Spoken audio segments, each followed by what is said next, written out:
If you need any Xbox or PlayStation codes or any cheap PC games, use the referral link in the description. It will take you over to g2a.com. They already have a discount on most of their goods, and if you use the code CHES at checkout, you can get yourself an extra 3% off as well.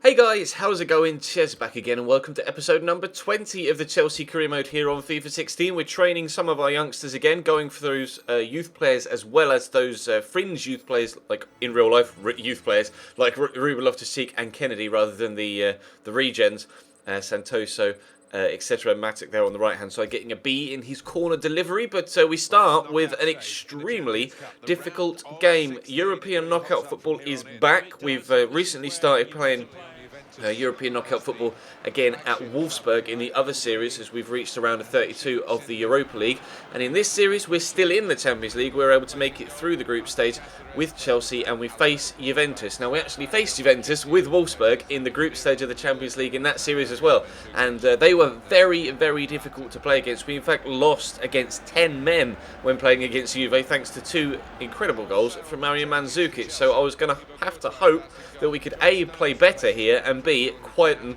Mario Mandzukic down. So that was the plan, at least. Starting a very strong side though, as you might expect. Full strength starting 11. John Stones in at centre-back alongside Kurt Zouma, though, giving John Stones a little bit of a run of first-team football if I can. But we come close to going behind here, actually. Sturaro with, or Sturaro, not sure whether it's an O or an I at the end of his name, to be completely honest. But he had a shot there off the post. So Juventus looking like they're going to cause us problems initially. Marquisio with a good shot, well blocked there by John Stones.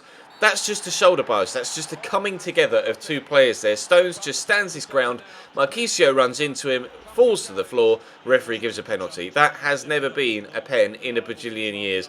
Never mind, Mario Mandzukic is going to step up to take it. We wanted to keep him quiet, but we can't do so from the penalty spot. Mandzukic scores against us yet again in the Champions League, and we find ourselves 1-0 down. 15 minutes into the game though, we're pushing forward here. Dave picks up the ball, going to try and play it inside to Paul Poppy. See Diego Costa looking to make moves. Eventually Hazard is going to try and take it on his own though, around the left hand side, whips it towards that far corner, and that is a beautiful way to get yourself back on level terms. We'll see a couple of replays of that one. One of the best goals that we've scored this year, one of the few goals that Eden Hazard has scored this year of all kinds. That's definitely his best goal of the season, but he's not scored many this year. But you can see there, gorgeous finesse shot into the far corner, back on level terms, and crucially as well, an away goal, of course, with it being knockout football now in Europe. So we're trying to get ourselves a second goal if we could. Jose Gaia in the box here, going to cut inside the defender Martin Caceres, power past him, shot on the right foot, but it's just past that far post. Couldn't quite get it to cut back inside enough on his weaker right foot to give us a 2-1 lead. So we push forward again, Willian into Fabregas, but Pereira steals it off him. Mario Mandzukic gets it into Morata, turns John Stones brilliantly, and this time it's Alvaro Morata that scores a good goal against us rather than Mario Mandzukic. We are 2-1 down against Juventus in the 35th minute. So time to go up the other end and try and get ourselves an equaliser again, isn't it? Cesar Azpilicueta into the box, lays it off to Nemanja Matic, Costa quickly to Hazard, and how is this not a penalty? If the penalty at the other end was given for John Stones' physical challenge on Marquisio, that has to be a penalty there. There is so much excessive force there, and he only got the ball after wiping out Hazard. We didn't get a pen. They then went up the other end and made it 3-1. Fuming. Very, very annoyed at that, to be completely honest. 3-1 down. It's Sturaro, not Sturari. I think Sturari is actually a goalkeeper, isn't he? And Sturaro must be an outfield player. I might be getting mixed up, but I'm sure you guys will let me know in the comment section if I am. Diego Costa, though, into the box here. Back to Cesc Fabregas. His shot is well plucked out of the air by Gianluigi Buffon, though. We're still 3-1 down, but constantly on the attack now, trying to get ourselves back in the game. That one away goal keeps us in the tie for now, despite the fact that we are 2 goals behind, and Costa comes so close to giving us a second there. That is ridiculous. Off the inside the post, across the line, and out for a goal kick.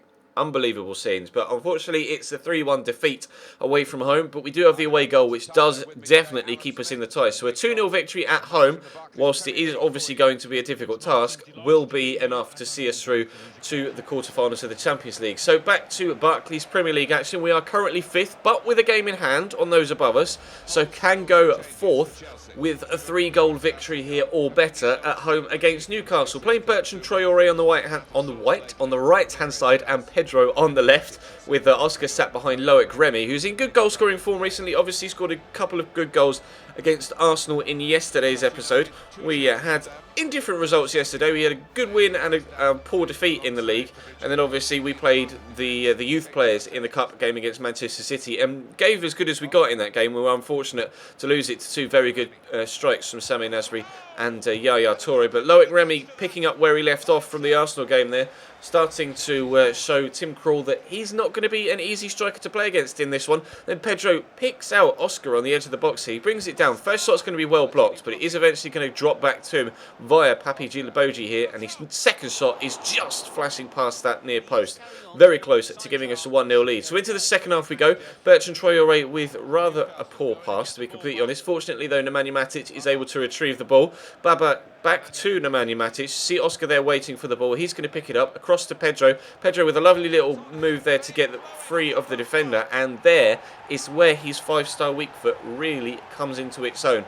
Normally, if I was with Eden Hazard in that position, I would have to cut inside on his right foot to try and have a shot from there. But Pedro just powers past the defender really nicely, and then with that left foot, rifles that off the underside of the bar. We are in front. Then Baba comes down the left-hand side again. He's going to try and lay it into Pedro. There's a bit of space here to run in behind the right-back, who's disappeared up the pitch. Pedro, though, running out of stamina. He's got Tiote for company, who is an extremely strong player. So he twists around him, give it back to Baba. Gorgeous cross in. Keeper comes to punch it, but it's only going to go as far as Ramirez. Across to Bertrand Traoré. He's going to get it back into Oscar, who swivels on a sixpence and arrows that into the top left-hand corner. He had no backlift there whatsoever. Or no run-up whatsoever. Just took his first touch. You'll see from the replays. He just stands there, swivels on his left foot, and fires it into the top corner. A ridiculously good goal from Oscar. See, they just swivel on his ankle and then let's rip. Brilliant strike from Oscar. That's 2-0 as we head into stoppage time now at the end of the game. Does look like we're going to get 3 points here. They get the corner come back to Talvan into the box again. Loftus-Cheek gets it clear. Colaccini, though, rifles it down, and Courtois with a good save with his keeper, Tim Krul, who'd come up from the corner, sprinting back the other way to ensure that we didn't catch them on the counter. We weren't able to do so, even from the next corner where Tim Krul came up again. But, crucially, we did get the 3 points, although, again, crucially, not a 3-goal victory. So we are still 5th on goal difference. You'll see the league table in just a second here popping up.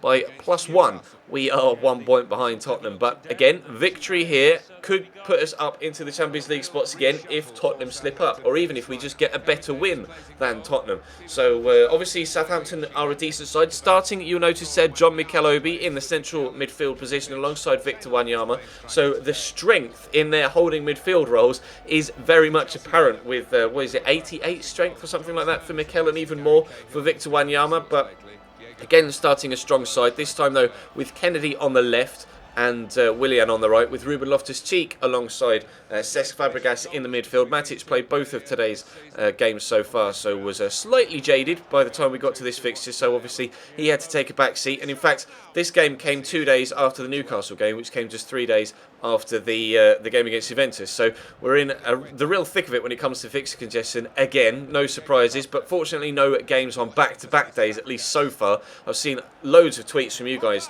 showing me the amount of fixture congestion that you've had. It's been absolutely ridiculous. For like the 4th year in career mode in a row, it's a real problem, and I lose faith with EA at some points with certain things, and it doesn't look like they're going to fix that even for this year. Maybe they'll fix it for next year if we make a big enough fuss about it again with perhaps another hashtag change career mode movement, but I don't know. Let's just crack on with the action, shall we? Willian played in down the right-hand side. He's up against Yoshida. Going to turn his side in really nicely. Too much pace for Yoshida to cope with. Into Aspie, but a good block by Stephen Corker stops us from taking the lead. And eventually, Stephen Davis is going to get away from the attentions of the attacker there to stop us from giving us a 1-0 lead. We're still in the first half, though. Ruben Loftus-Cheek gets caught on the ball by Victor Wanyama, though. Brilliant turn by Gaston Ramirez. But a second good save in this game by Thibaut Courtois down low to stop Southampton taking the lead. They were being just as dangerous as we were, going in the attacking direction. Ruben Loftus-Cheek, though, making up for that mistake there by playing the ball down the line to Diego Costa here, trying to bend it into the far corner, but a good save by Davies, the goalkeeper, stops us from getting ourselves in front. You can see so far, plenty of chances, no goals, and then the absolute mythbuster goal from Kurt Zouma. Obviously, it's been a running joke on Twitter and in the YouTube comments so far this year that it is practically impossible to score a goal from a corner because the keeper always comes and punches it. The one time he doesn't, We actually score a goal from a corner. Kurt Zouma with a really good header. Very, very impressive header. So we are 1-0 up with just 10 minutes to go. Jose Fonte, though, a centre-back of their own involved, fires it at Pogba. His first touch is, well, ridiculous, but unfortunately couldn't get it under control. Then Stephen Davis is going to burst past Nathaniel Chaloba in the midfield, who I brought on. Courtois can somehow only palm that straight to the head of Jay Rodriguez. Really disappointed. That's, again, another example of where keepers just palm the ball straight to an attacker. But Jay Rodriguez runs to the camera and blows kisses at me down the camera lens. I'm not having that. That infuriated me. Paul Pogba takes the corner, drills it out to John Stones. He's going to have the shot, and he buries it in the far right-hand corner as if it were actually Paul Pogba with the shot himself. An exquisite finish from John Stones. 2 goals from our centre-backs in this one. One direct from a corner with that header, the other one drilled out to John Stones, takes it under control and then fires it into the bottom corner, bends away from Callum Davies in between the sticks as well. Brilliant finish from John Stones, and that gives us an 88th minute winner. So we do get 6 points from today's 2 Barclays Premier League games. Tottenham actually lost. No, they haven't. I rephrase. They've only played 25. They haven't yet played their game. So if they win, they will go back above us on goal difference. But for now, at least, we are 4th. Hopefully, Manchester United play Tottenham in their game in hand and they draw, which will leave us still within touching distance of Manchester United and ahead of Spurs. That's the hope, at least. I don't know who they've got, but you can see Arsenal at the top have played an extra game as well. So it's so tight, so tight there at the top. Between the top 5 teams, there's a big gap down to Sunderland in 6th. So the European spots are pretty much decided already. But who's going to get top 4? That's the big question. Who's going to win the title? That's an even bigger question. It could be any one of those top 5. So we have to keep up this run of form. There's just over 10 games left to go in the season now. 12 to be exact. 13 if you're Tottenham or Manchester United. So there's so many points still up for grabs, and it's so tight at the top of the table. It's ridiculous. So that's going to bring today's episode to a close though, guys. Thank you very much for watching. Check the channel page for anything you may have missed over the past few days. Drop this video a like if you enjoyed, of course, and subscribe if you haven't already. All of the social media links are in the description down below, and I'll see you next time.